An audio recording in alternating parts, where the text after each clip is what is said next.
Hey, everybody, this is Shawn Ventura with the Lights Camera Pro podcast. I am here today to do a review of The Outsider. I'm so excited, and so is Tia Fabi of Geek Vibes Nation.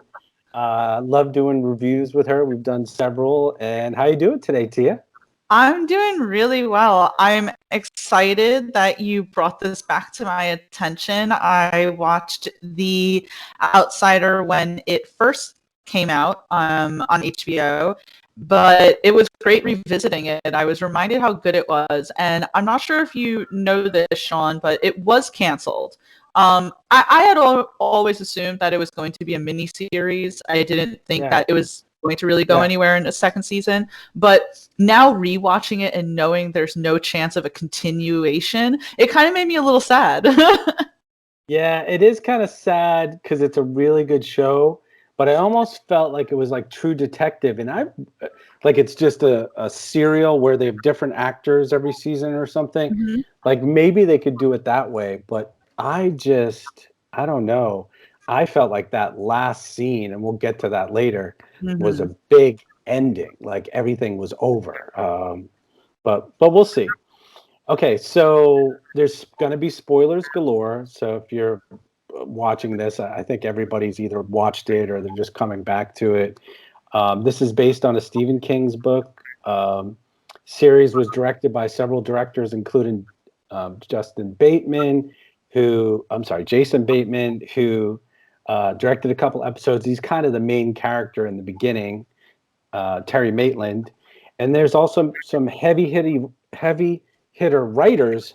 Um, Richard Price, who wrote The Night of. Did you ever see that show on HBO, The Night of? No, I didn't. It's with Riz Ahmed, who's he's in that metal movie now, like Sounds Mhm. of Metal, where he's a deaf heavy metal guy, which is getting huge reviews, great reviews, and that show was hugely popular. John Turturro's in it, and I didn't make it all the way through. Honestly, it was very, very dark, and it was kind of a guy who was wrongly accused of murder. And Dennis Lehane, who wrote Mystic River, also did some writing on this. So some big writers, big budget, and Jason Bateman is sort of the anchor. So what was your initial thoughts of the first sort of like of The Outsider, what it was supposed to be, or what? Why did you even watch this? I guess. So I will be very transparent that the only reason why I started watching it is I think that Ben Mendelsohn is a great actor. So seeing that he was headlining a sort of eerie detective show really caught my eye. I've seen a lot of Stephen King stuff just because he's had so much work and so Yeah. much of it been adapted, but I didn't know really anything about it. I never read the book, didn't know, say, the sort of supernatural twist, although it's a Stephen King project, so you assume. Yeah. But I just loved the way it was presented and how it was more of a detective show than anything, which I loved. Like, I love True Detective. Not so much the second season, but the first and third season I thought were just great. So having this whole detective sort of underlying, but all these characters who come from different sort of angles, where you have Ben Mendelsohn's character who's very skeptical. You have Holly's character who's just very unique, and others who are just so willing to believe in what's going on so quickly. It's such an interesting, it doesn't move too fast, but doesn't move too slow. Um, and I think it's a great adaptation. I mean, people I feel like don't talk about as enough. People talk about Castle Rock on Hulu, which was obviously great. And currently, The Stand is out on CBS All Access, Hmm. although I'll say I'm not a fan of Yeah. it. But people don't really talk about The Outside, and I think it's a really great adaptation. Well, it's really interesting because I was going through reviews of The Outsider, Mhm. and I didn't realize this. IMDb.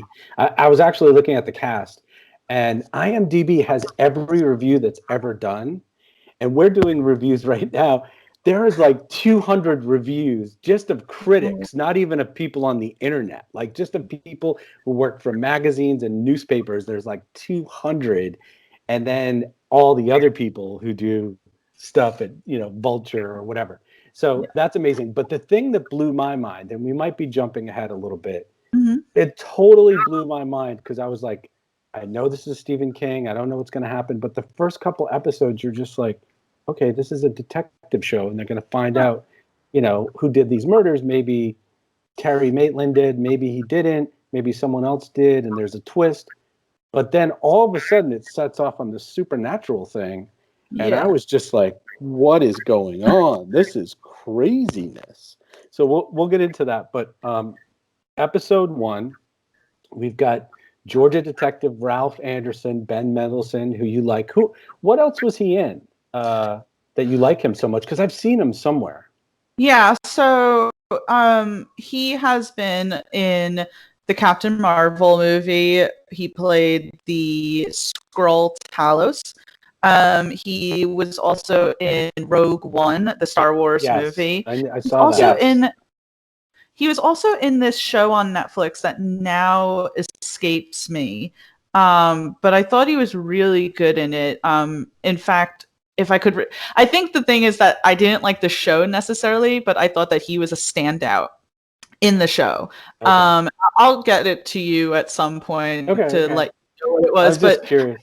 no. I'm just saying, like, I think that things that I've seen him in, even like little indie projects, because he kind of does everything. He's one of those actors that seems like he just takes whatever work is thrown at him, and he does it quite well. Oh, my first movie actually that I saw him in was I never don't know if you ever saw this movie, but it was called Killing Them Softly, and it has Brad Pitt in it. Yes.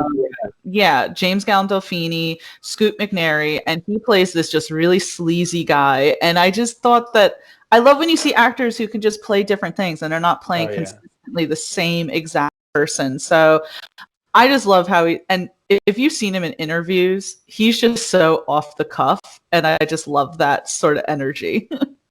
Well, maybe you'll get to interview him someday. Like Oh, I Geek love Vibes should be able to interview him for something, maybe his next thing. So Terry Maitland, Jason Bateman is the suspect, and he's a little league coach, and he actually used to coach Ben Mendelsohn's son. The Mm. character's name is Ralph, the detective.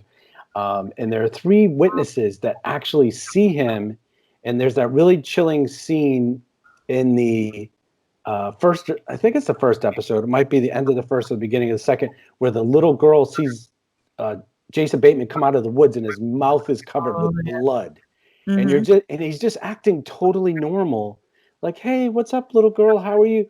And I was just like, "Oh my God, what did he do?" But then you're just like, "It's him. He did it. They're showing us that he did it, right? It's Yeah. over. The show is over. We know who did it." And that wasn't the case, was it, Tia?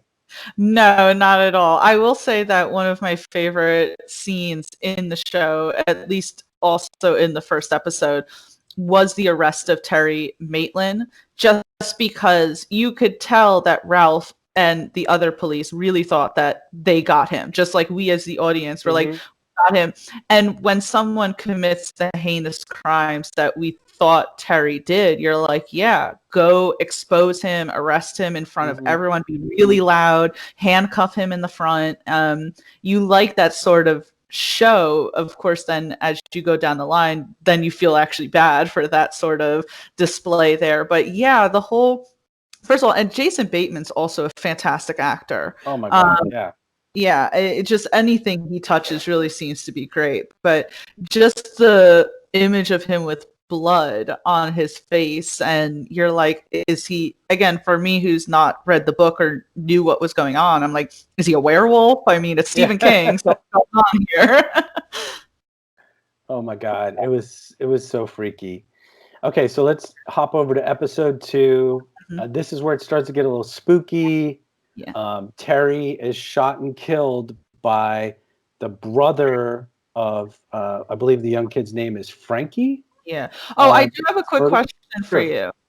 Did you expect for Jason Bateman's character to be killed off so quickly? Because, I thought from the trailers that he was going to be a main character that lasted throughout the season. And since he had, I think, as you just said, producer involvement with the show, I think I had heard at some point that I forgot now who I was speaking to, but I believe he was supposed to direct. No, sorry, I'm getting that confused with Ozark. I apologize there. No. But anyway, yes, I had thought that he was supposed to last much longer than he did. Yeah, I did too. It was a total surprise. And even when he gets shot in the neck, and it seems like maybe they can save him. But then all of a sudden it's like, I'm sorry, he's dead to his wife, played by Julianne Nicholson, who's great. And I don't know if you remember her from Law and Order. She was on Law and Order. Which one? Criminal Intent, and she was with the guy who plays Big in Sex and the City. Oh, she was opposite Christopher Noth, I think. Yeah, Noth. Yeah. So I didn't watch I didn't watch Criminal Intent as much as I watched SVU. So that's maybe I know Vincent D'Onofrio's character in that. But yeah, she was great, and I think that she played a grieving wife very well, but also someone who wasn't going to take any smack. I mean, she really held herself the entire season, even if she felt sometimes a little she was very keeping people at arm's length, and she wasn't being warm or cozy or anything like that. But I mean, her husband was pretty much screwed by the system and screwed by people who were just really quick to want to solve this case. Right. And her life and her daughter's life was over because they were bullying the daughters and bullying her. And there was a scene where she tried to sell a condo or a house or something. And she was like, oh, I'm the woman who's married to the child killer, right? And she walks out or something. So she wasn't ready to work. But I just want to talk quickly in episode 2 about Terry Maitland's little girl. She is seeing this man in her room at night in the dark, a hooded figure, and all of the adults are just kind of dismissing it. Right.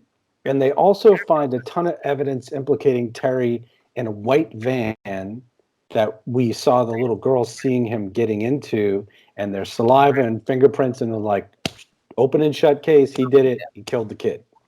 So what did you think after episode 2? And I will just also say that the Terry family went to Illinois to visit the father in a nursing home, and for some reason Terry fell into this male nurse and cut his arm. Right. And that we find out in the future is a big deal. Yeah, we do find out that's a very big deal.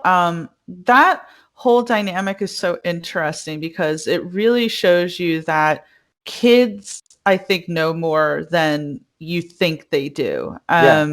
Whereas the wife is saying nothing happens, no big deal, it's just a scratch. The daughter is like, well, you got cut.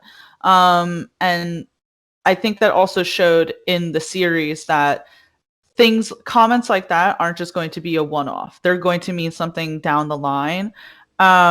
With the hooded figure, I remember you knew that something was off with that hooded figure, but you really couldn't tell at first. And I still wasn't aware of really what was going on and what the payoff was going to be. But I really want to say that I was very worried for Terry's daughters at some point. I thought they were going to be victims down the road since they were seeing this hooded man.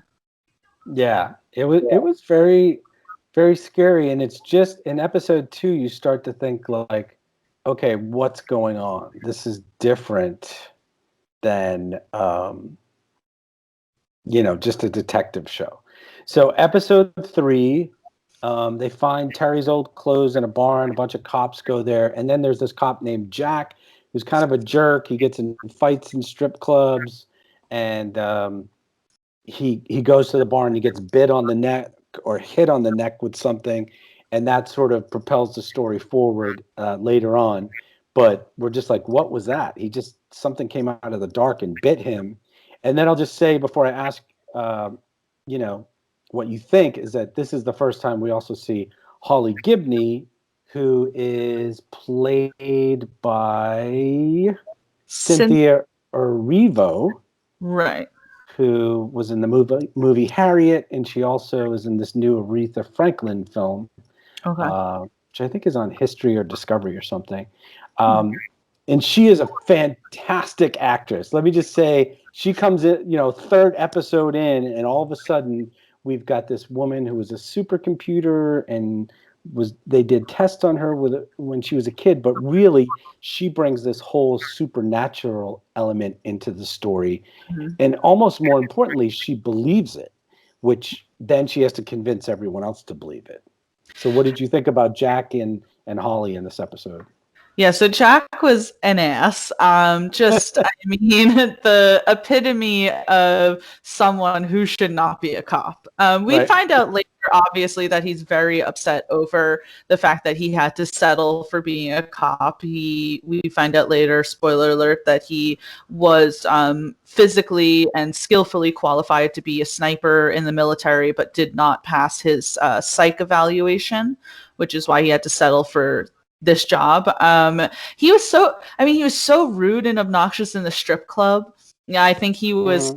I think he was cackling one of the strippers, saying that she couldn't dance or that she was too heavy set or something. I mean, I have to say I didn't feel too bad for this guy over what happened to him, but it was a little. First of all, he is complaining that he's going to get to the barn and nothing's going to be there because all the other cops are going to do their job, right? But he also gets there obviously hours and hours later, because when we first see the cops in the barn, it's daylight. By the time we see Jack at the barn, it's pitch black out. So yeah, no duh, everything's going to be done by the time you get there. Right. And he gets there, and at first you don't really know like what's affecting him. You just hear him go and he's touching the back of his neck, and he's saying, "What do you want?" So obviously something is communicating with him.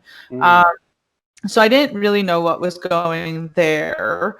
But let's talk about Holly, because she's such a standout. And her line at the end of the show, and I'm sure we'll get into it, but her line at the end of the show to Ralph is just such an impactful line.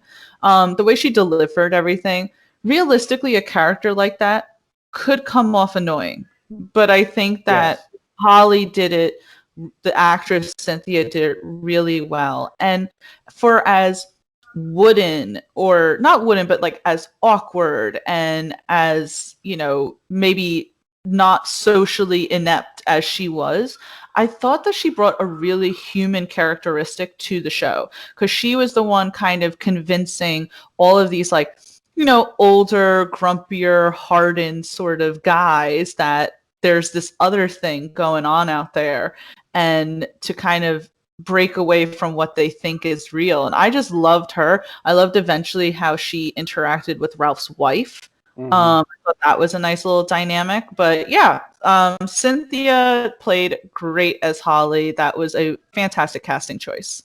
Yeah, she was amazing. And I just saw a movie the other day. I can't remember what it was, but it was a similar situation where casting is so important, because if you had the wrong person in that role, you could have Ralph be different people. You could have Jason Bateman's character but like that woman's character needed to be solid.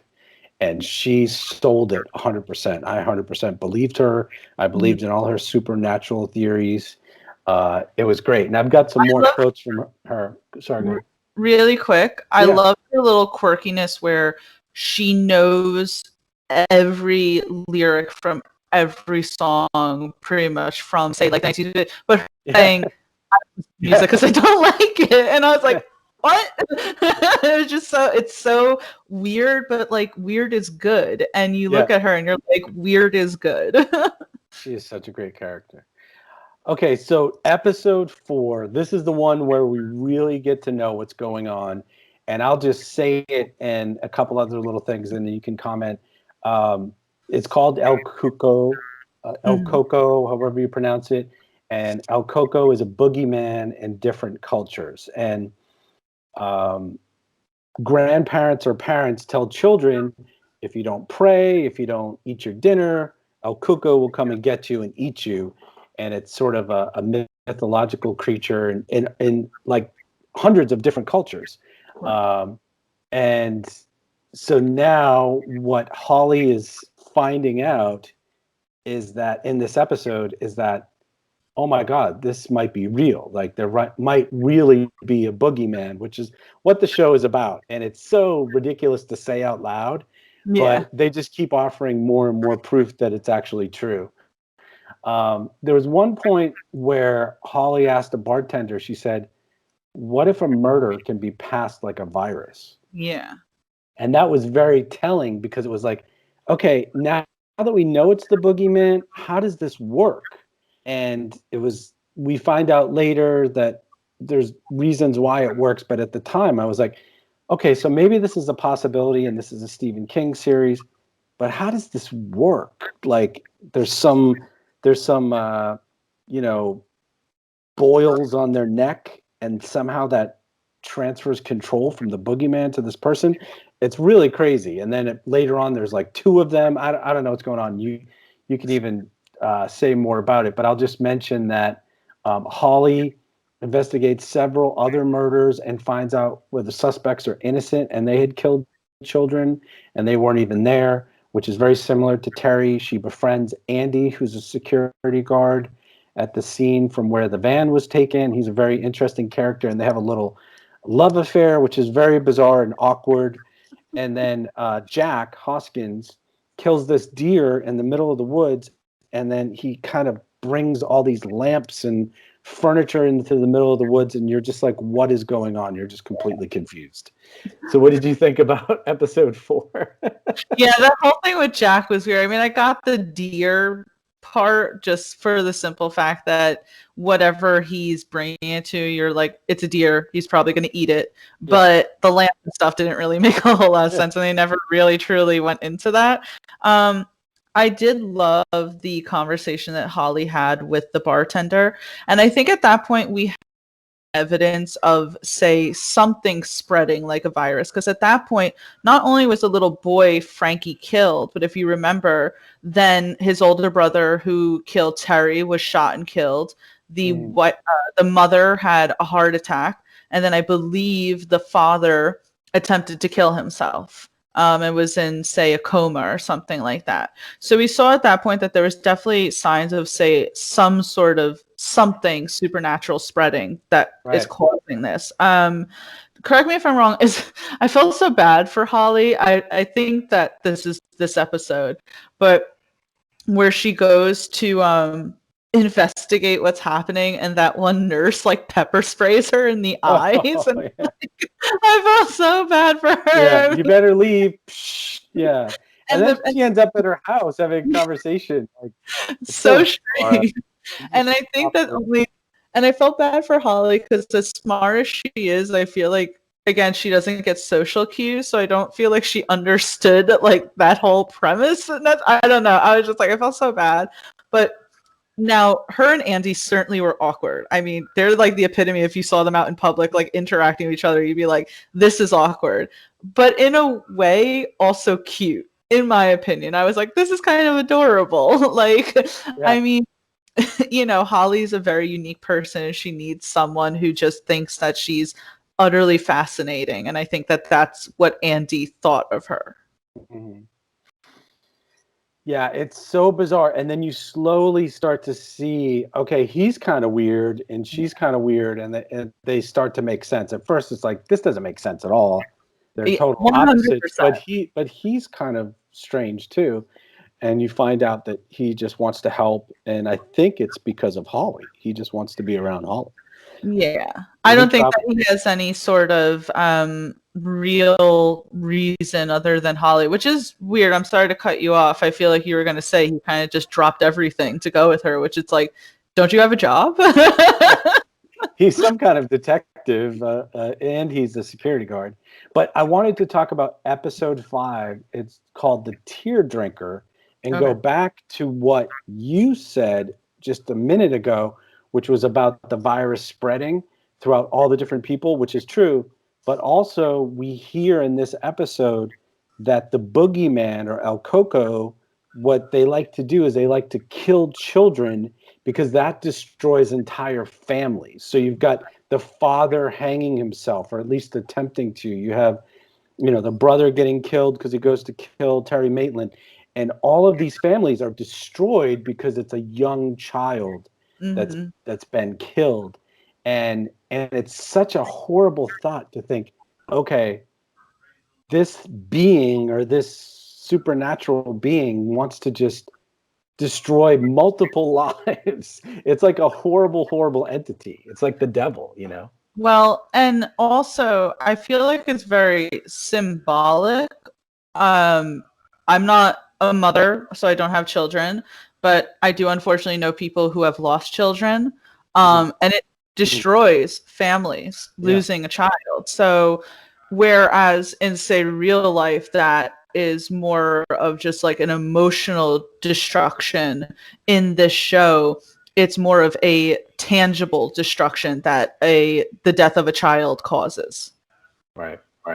So that's how I felt about it, where I was like, you know, normally people would be quite destroyed over this, but this literally takes it in the literal sense where the child dies and then the whole families die, because it wasn't just with Frankie, as you said, with the other families as well.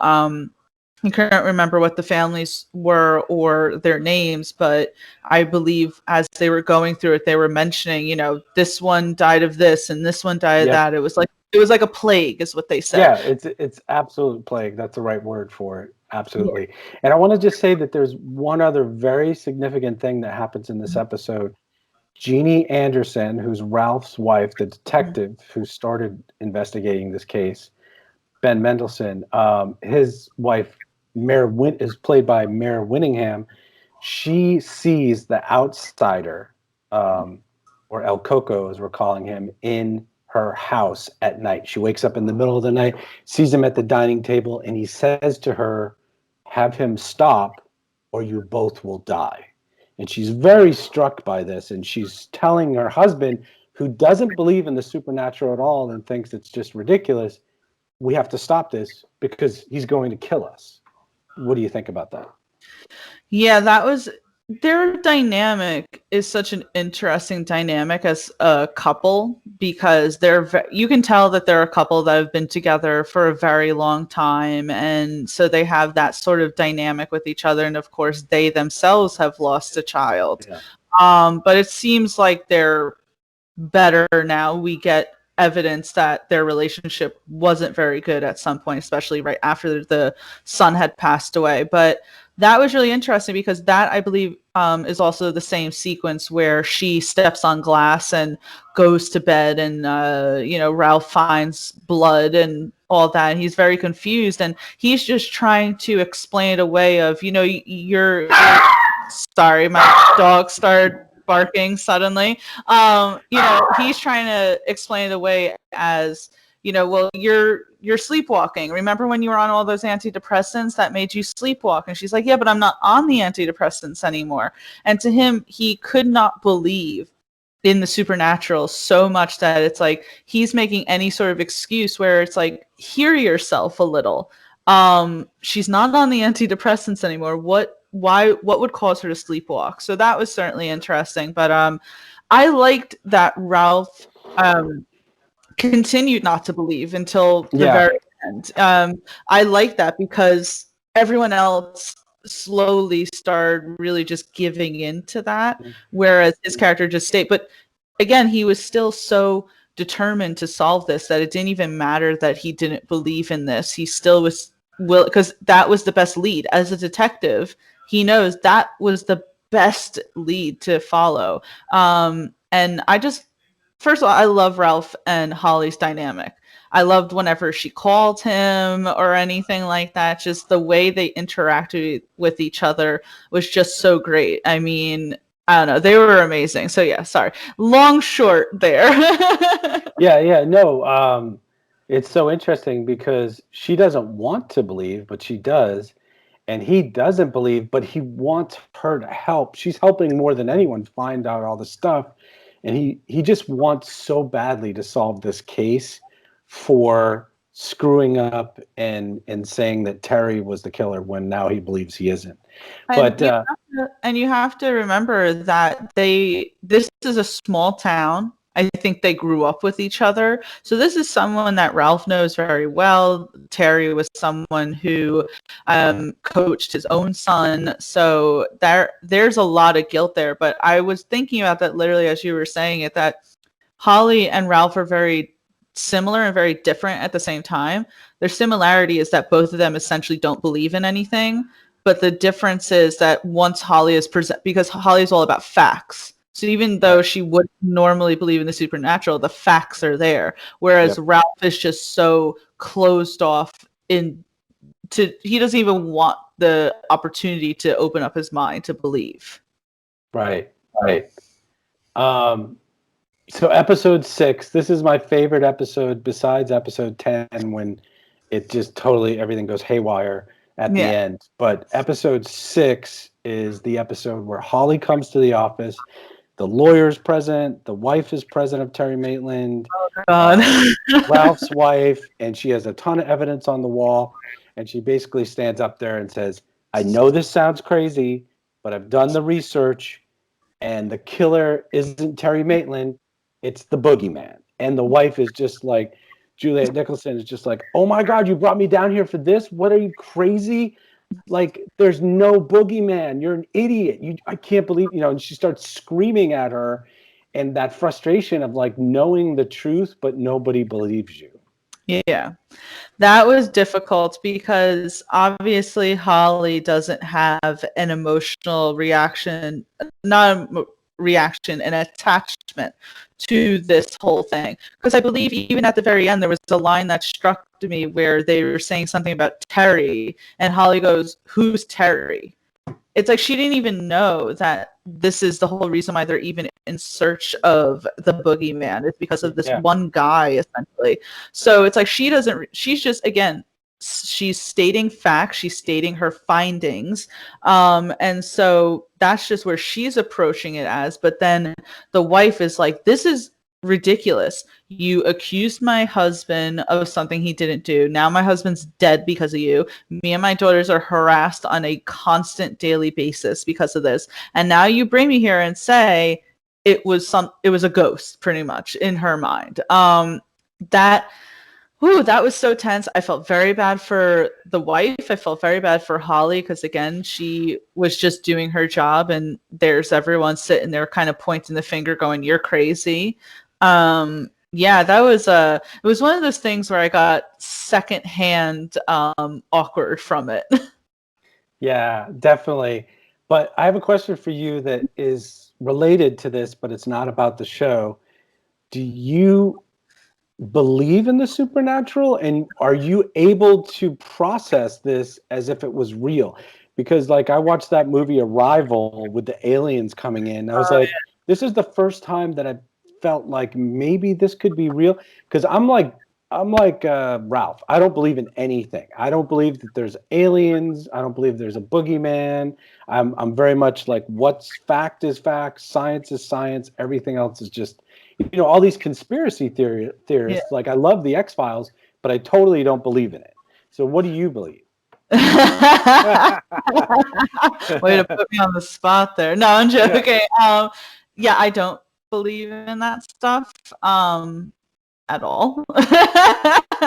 I had friends who used to talk about like tarot cards and all that. And I used to be like, there's a ghost in my house, and I'd be like, all right, it's probably the wind like hitting your freaking door or something like that, very much like that. So for me, but which is weird because I, like, not to get too, I am Catholic, and I was raised Catholic, and I still identify as Catholic. So, but it's not from a religious standpoint that I don't believe in that stuff. It's just that I don't believe in that stuff. But it wouldn't be as shattering to me if, say, something came out and like that was real. I wouldn't be the person where they're like, here's the evidence and this is real. And I'd be like, oh my God, this is going to ruin my entire, thought process on the world or something.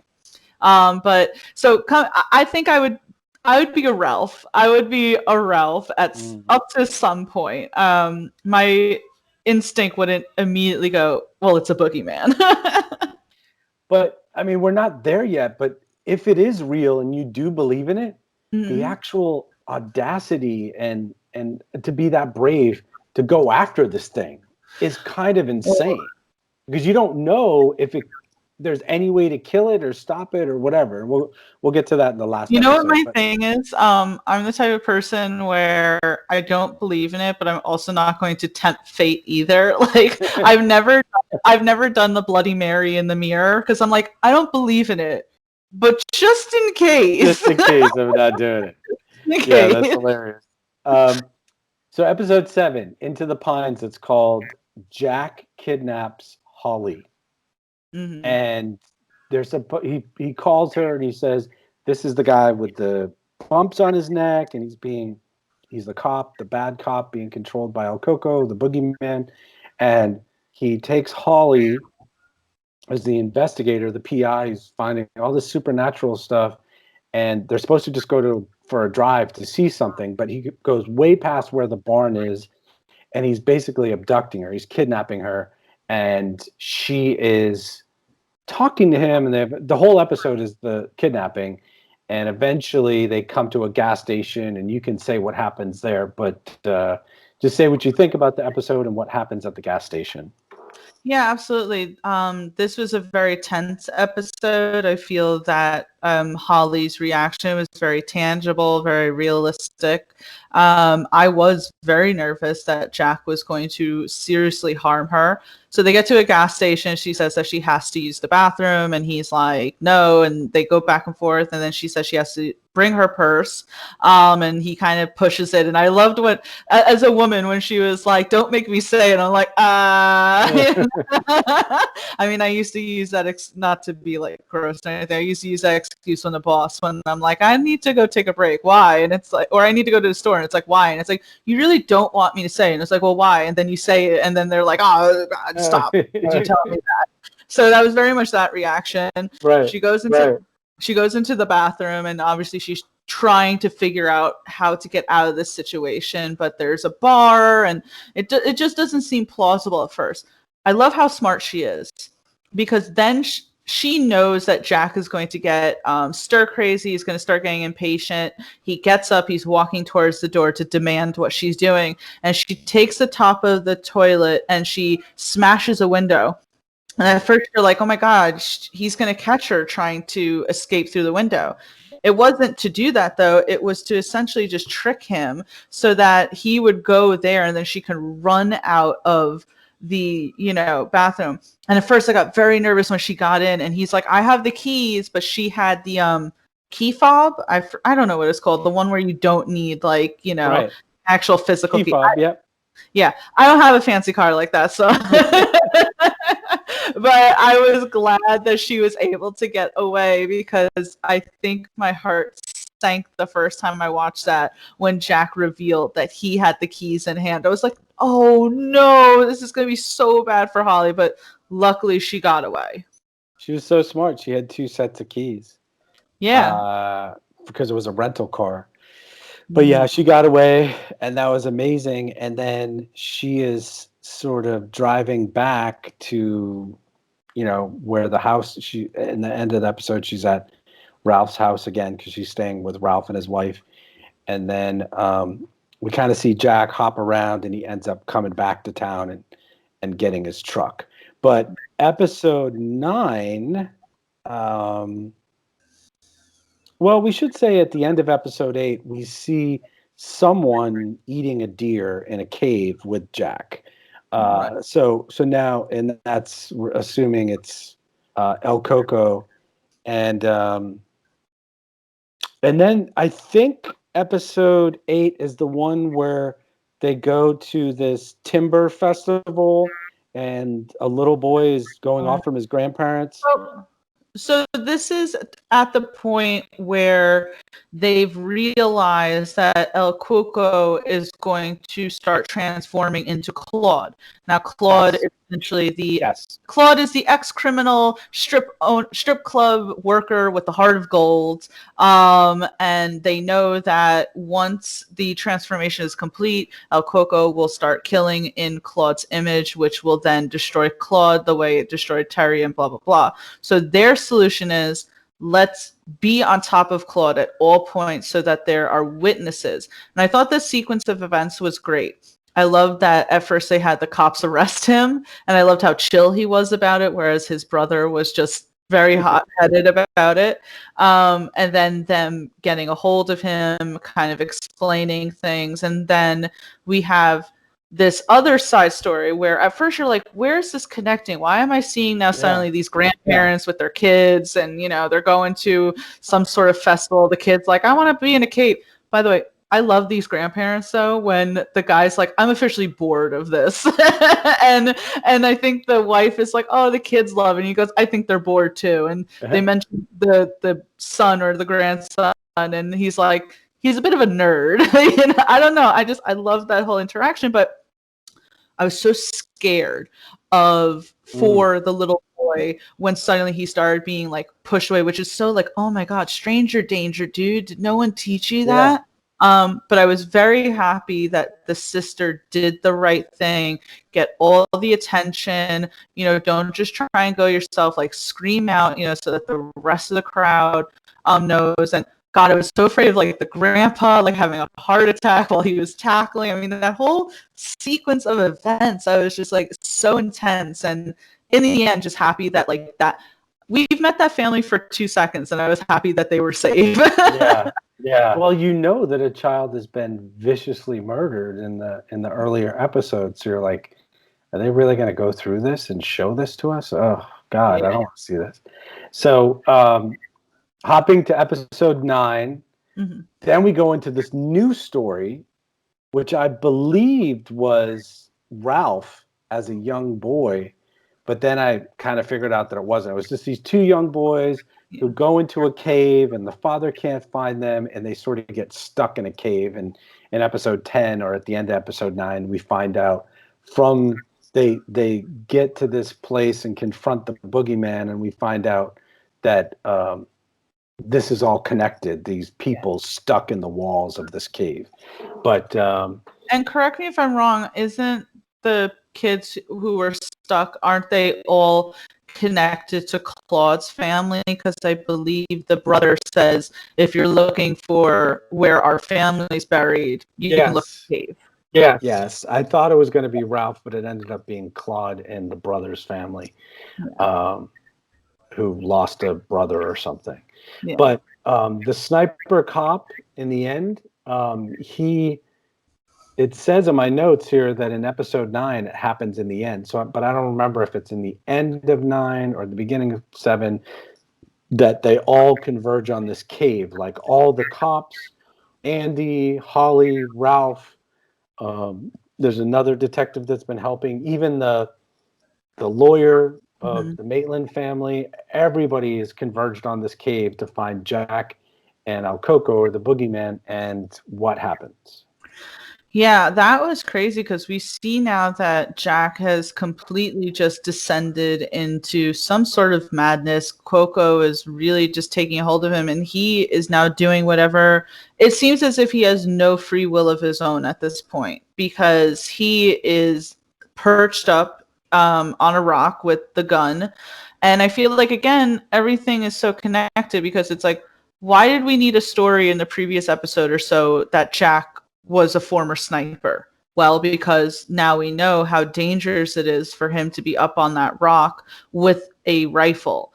And they all get there, and just the horror of, I mean, they killed a bunch of people in the group, which you weren't expecting, as you said, that one other detective that was helping them got killed. Claude's brother was shot away. And God, I mean, that end of the episode was when Andy dies. Andy, pure Andy, who just wanted to be there for Holly, and he needed good cell phone reception, which I guess was like, hey, make sure you have a good cell phone plan. You never know what situation you're going to be in. And he goes to try to escape. He's shot and killed, and then then Jack, which again was kind of smart on his end in a bad way, but he shoots the gas tank. So Howie, the lawyer who tries to then save Andy, if there is a way to save him, gets blasted away as well. So I mean, at that point, then you only have Holly, Ralph, Eunice, who is Ralph's partner, and Claude, who are left standing at the end of that episode. And I mean, God, that's just, it was horrifying, because you were scared when you realized that Jack was reloading, because it's like, you got to stop him at that point, because if he reloads, you guys are done. Yeah. And then they do eventually get him, which I didn't understand. If anybody was previously in the military, they would know. And I think even cops know this. When there is a sniper, you have to flank them on the side and come at them from the sides rather than. It seemed like everybody was going towards him straight away, which is the worst thing that you can do. The worst. So that was kind of bizarre. How they were such sitting ducks, all of them. They were supposed to mostly be in, police. I mean, but you have to think of the differences of training with police to military is kind of night and day. I think we think of them as similar, but the military is trained much differently than police. This is coming from someone who actually formerly worked at a gun range and saw both cops and military shoot, and I can even tell you who's the better shot. It's not police, but that's not me trying to talk smack, but and also I think the only person in that group that had military experience was Andy.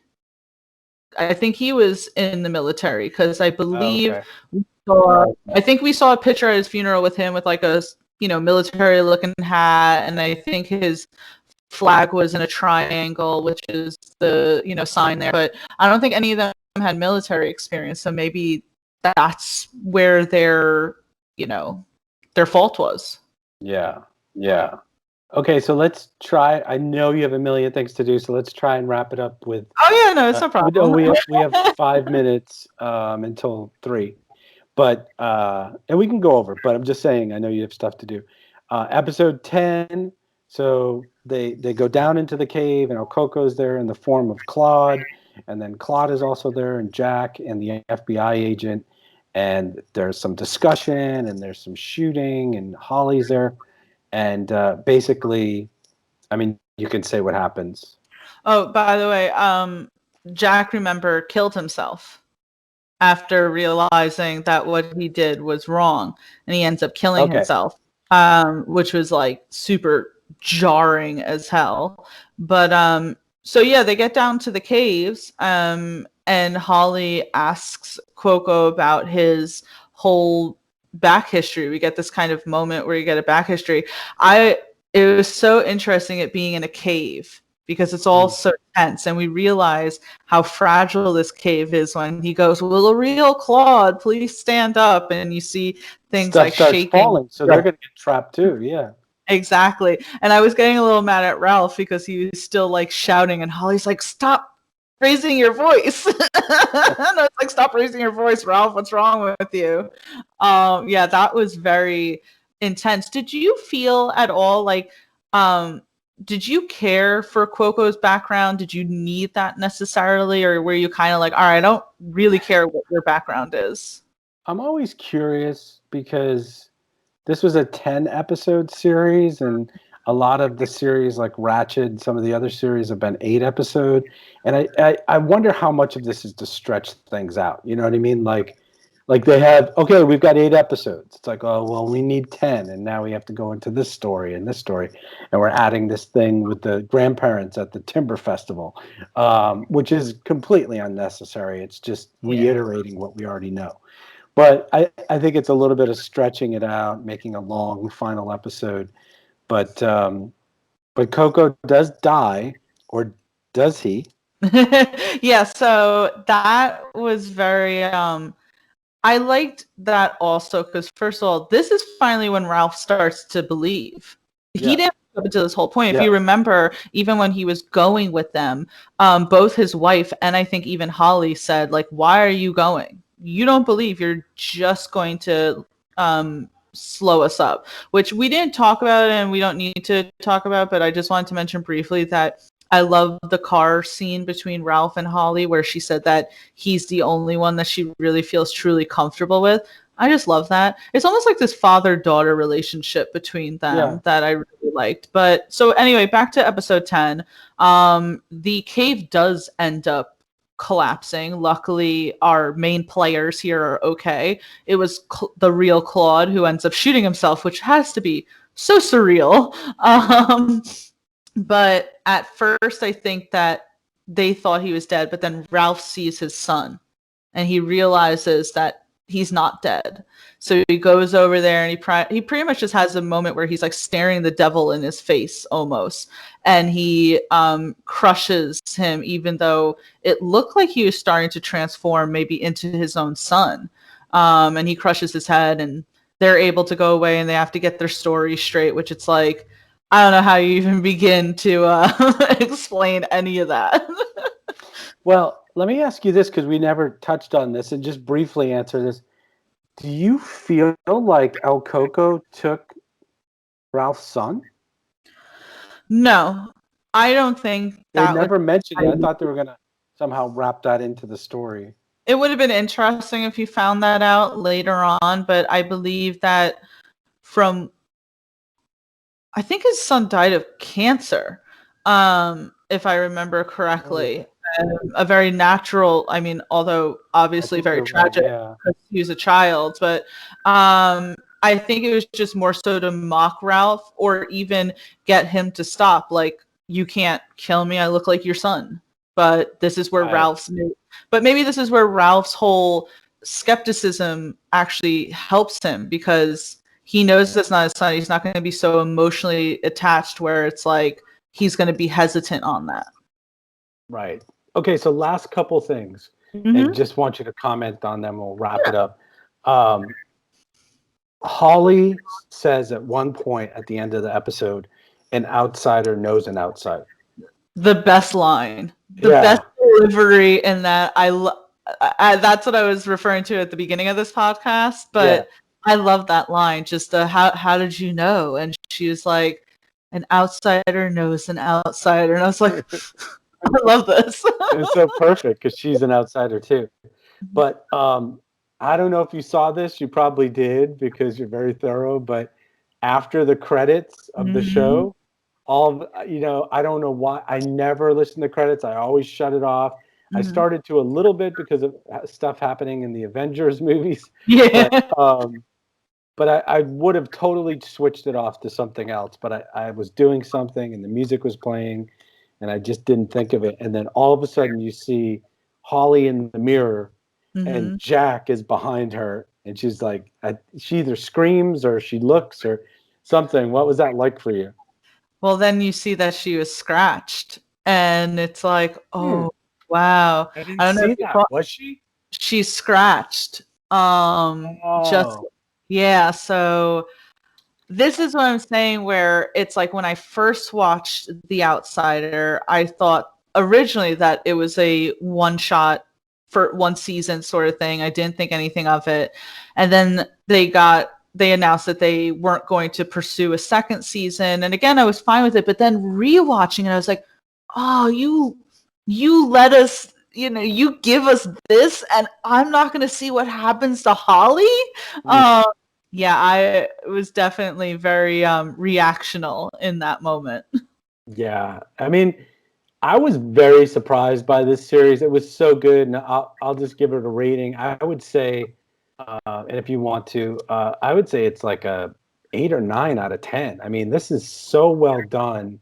There's a few times where it meanders into these other little stories, but in general, it was just I was blown away by the supernatural thing, and then I just wanted to see what was going to happen every episode. Yeah, I think you hit the nail on the head. I would give it an 8 out of 10, which is a very solid rating. I mean, there were a few things that were a little slow, and as we were saying, they stretched a little. Realistically, they probably could have brought it down to 8 episodes, but still a great, well done series. And again, that and like Castle Rock were really good. And I don't know why The Stand can't emulate this sort of success, but I loved it. And I think that it comes down to that they casted all these characters really well. The writing was good. The writers were so fantastic. And again, Jason Bateman was behind it. And as we said, anything he touches, he does really well with. So yeah, I love The Outsider. It was really good. I loved it. I hope that Ben Mendelsohn and Cynthia get to work together again in the future, because they played off of each other very well. Yeah, they're great actors too. They're really good actors. All right. Well, this was awesome. I know you have stuff to do. Is there anything on the horizon that you're looking at as far as reviewing? Anything that you're like, oh, I found this great new show, or not yet? Not yet. I will say that I haven't found anything yet. I'm currently watching American Gods season 3. I'm a huge fan of the show in general, and they're just came out with the 3rd season. They're doing weekly. WandaVision. I don't know if you've checked it out yet, but I've been getting into that. I think it's fantastic. I love it. Love the the nod to all the old time shows. It's so creative on their part. So WandaVision, American Gods. I'm sure at some point this year, Narcos Mexico season 3 is supposed to come out. I don't know if you're okay with subtitles, but I think Narcos and Narcos Mexico is a fantastic series to check out on Netflix. I've been thinking about it. I just one more cartel movie. You know what I mean? I really loved Sicario and Sicario 2. I love those movies, and it's just like I need a cartel break. I will say one thing in response to that. So, obviously the first Narcos thing is all about Pablo Escobar, and it's a story that has been told a lot of times, and if you're in the Hispanic community, you know a lot about that story. I had a coworker who was from Colombia, and he said that he hated pretty much any adaptation on it because they always glamorized it, but he said that he watched Narcos and he said it's the most realistic telling of the whole Pablo Escobar saga. So I'm just saying, but I think that's very good. But besides that, I'm just waiting for the movies to come back. Oh my God. Yeah. Well, maybe WandaVision, but this has been awesome. Do you want to say anything about Geek Vibes Nation or anything that you're working on, your top 10s or anything?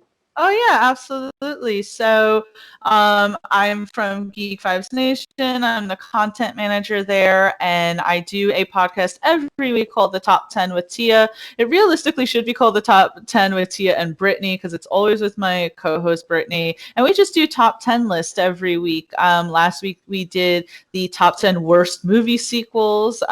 Recently we also did the top 10 most versatile actors. So you can just find that out on geekvibesnation.com. It links to all of our social media platforms, Twitter, Instagram.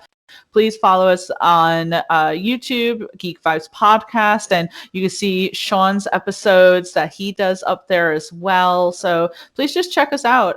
It's a lot of fun. I love what I do. I will say that I went to school for broadcast journalism, and I'd much rather report on TV and movies than anything else that's going on in the world. Well, once again, I have no idea how you do it all because you're everywhere. But I'm so glad I get to do these reviews with you, and I will talk to you soon. Maybe we'll do WandaVision or something else. I would really love that. Thank you so much, Shawn. All right. Have a great day. It was great doing this. Thanks.